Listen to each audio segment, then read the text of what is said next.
किसी गांव में एक लकड़हारा रहता था जो कि बहुत गरीब था।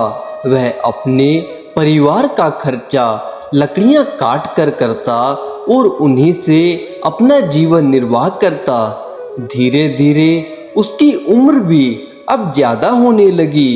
वह जब भी जंगल में लकड़ियां काटने जाता तो रास्ते में उसे एक गुरु मिलते। वह गुरु को रोज प्रणाम करता और अपने काम पर आगे बढ़ जाता। एक दिन गुरु ने उस व्यक्ति से पूछा, तुम तो रोज लकड़ियां लेकर जाते हो और फिर भी तुम्हें खाने के लिए, भोजन का इंतजाम करने के लिए इतना सोचना पड़ता है। तुम्हें पैसे पूरे नहीं मिल पाते। कभी तुम्हारे दिमाग में यह ख्याल आया या नहीं कि इस जंगल में थोड़ा आगे बढ़ा जाए? क्या पता कुछ इससे हमें बढ़िया मिल जाए। तभी वह व्यक्ति कहता है, भला गुरुदेव इसके आगे क्या होगा? तब गुरु कहते हैं, इसके आगे चंदन की लकड़ियां लेके जाना। वहां पर चंदन का वृक्ष है। जितनी चाहे लकड़ियां काट लेना और उसे बाजार में बेचो। तुम्हें अच्छा धन मिलेगा और जिसके चलते तुम्हें रोज जंगल में नहीं आना पड़ेगा। तब वह व्यक्ति गुरुदेव की बातों को मान लेता है और वह जंगल में आगे बढ़ता चला गया। रास्ते में जब वह आगे थक चुका था तब उसने देखा कि आगे सच में चंदन के वृक्ष लगे हुए हैं। उस व्यक्ति ने चंदन की लकड़ियां थोड़ी सी काट ली ताकि उसके हफ्तों का गुजारा आसानी से हो जाए। ऐसे ही वह लगातार हफ्ते बाद जंगल आता, कुछ लकड़ियां काटता, जिससे उसका जीवन का निर्वाह आसानी से होने लगा। तभी गुरुदेव ने उसे फिर कहा, क्या तुम संतुष्ट हो? तब वह व्यक्ति कहता है, नहीं गुरुदेव, मुझे और पैसे चाहिए। तब गुरुदेव कहते हैं, क्या तुमने कभी सोचा है इस चंदन के वृक्ष के आगे आखिर क्या है? क्या तुम्हारे मन में यह ख्याल नहीं आया कि मुझे उससे आगे जाना चाहिए? आगे एक सोने की खदान है, वहां पर जाओ, चाहे जितने तुम सोने ले आओ और अपना जीवन आसानी से गुजार सकते हो।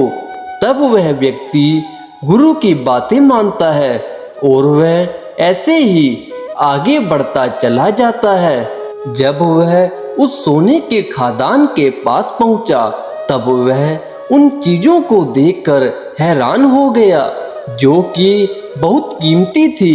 वह इतनी अनमोल थी जिनके बारे में वह कभी सोच नहीं सकता था।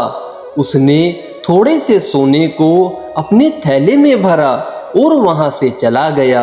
अब वह महीनों महीनों बाद वहां पर आने लगा। इस समय वह बहुत ज्यादा धनवान हो गया।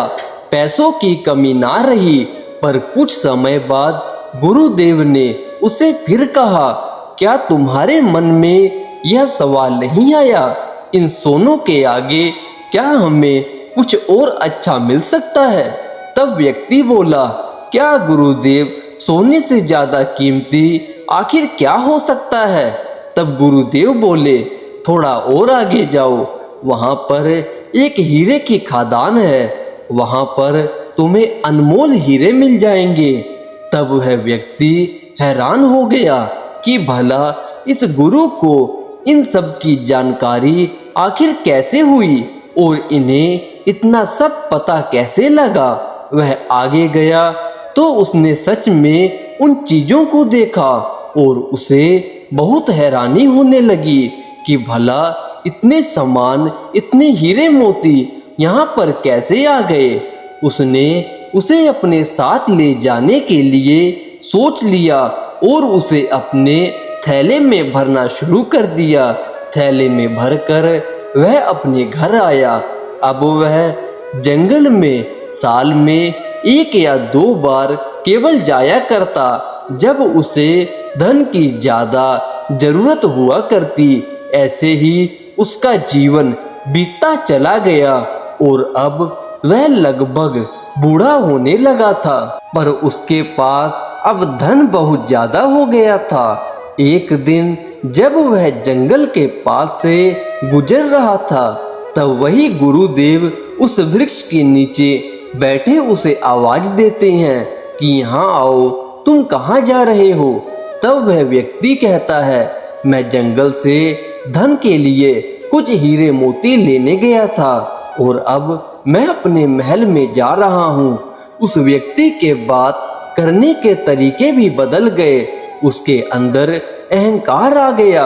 वह सोचने लगा, मुझे तो किसी चीज की कमी नहीं है, मैं सबसे धनवान व्यक्ति हूँ।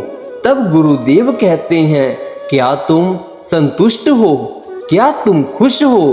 तब व्यक्ति कहता है, हाँ मैं तो बहुत खुश हूँ। तब गुरुदेव कहते हैं, क्या तुमने कभी उन हीरों के खादान से आगे जाने को सोचा। तब व्यक्ति बोला, नहीं गुरुदेव, उससे आगे आखिर क्या होगा। तब गुरुदेव बोले, उससे आगे तुम्हें मैं मिलूंगा, सबसे कीमती चीज तो मेरे पास है। तुमने मुझसे तो कुछ मांगा ही नहीं, मुझसे तो कुछ पूछा ही नहीं। तब वह व्यक्ति गुरुदेव से कहता है, आखिर आपके पास सबसे अनमोल चीज है, तब भी आप यहाँ पर क्यों बैठे हैं। तब गुरुदेव बोलते हैं, तुम खुद सोचो, जिस व्यक्ति को इन हीरो मोती की सभी जानकारी हो, चंदन के वृक्ष की जानकारी हो, भला वह उन सब चीजों को छोड़कर यहाँ पर क्यों बैठा है। इसका मतलब तो यही हुआ कि इस व्यक्ति को इससे ज्यादा कीमती चीज मिल गई है। तब वह व्यक्ति बोला, बात तो आपकी सही है, पर मुझे आप उस चीज के बारे में जानकारी दीजिए। तब गुरुदेव कहते हैं, वह है ध्यान, शांति, मेडिटेशन। तुम्हें अपने आप को परमात्मा से जोड़ना होगा। परमात्मा ही एक ऐसी शक्ति है जो तुम्हें जो चाहो वह दे सकता है, पर उसके लिए तुम्हें अपने आप को प्रभु के प्रति समर्पित करना पड़ेगा। तुम्हें गुरु के लिए अपना समय निकालना होगा, तुम्हें परमात्मा पर विश्वास करना होगा, तुम्हें भजन साधना करनी होगी, तुम्हें अपना मन एक स्थान पर लगाना होगा, अपने मन की सभी इच्छाओं को समाप्त करना होगा। मन से लोभ, मोह, अहंकार, काम, क्रोध, ये सभी बुराइयां अपने आप नष्ट करनी होंगी। यह कोई और तुम्हें नहीं समझाएगा, तुम्हें इन 5 बुराइयों से खुद ही लड़ना होगा। जब तुम इनके ऊपर विजय पा लोगे तो अपने आप को तुम परमात्मा से जोड़ सकते हो। वही सच्चा धन है, वही सच्ची कमाई है जो हमारे साथ जाने वाली है। अगर तुमने उस धन को पा लिया तो जीवन में कभी निर्धन नहीं हो सकते।